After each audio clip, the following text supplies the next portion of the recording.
Hello friends, नमस्कार। कैसे हैं? आइए आप सभी को रोजगार विद जेपी में स्वागत करता हूं। सिक्किम व मणिपुर के प्रमुख राष्ट्रीय पार्क याद करने का ट्रिक है। सिक्किम में कंचन ने मणि की बुलबुल पिरोई।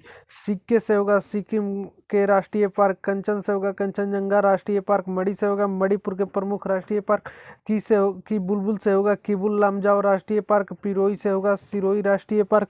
यही है दोस्तों। वीडियो को लाइक और शेयर कीजिए और चैनल को सब्सक्राइब नहीं किए हैं तो ट्रिक जानने के लिए अधिक से अधिक वीडियो को सब्सक्राइब चैनल को अवश्य करें। ठीक है दोस्तों, मिलते हैं अगले वीडियो के साथ। धन्यवाद।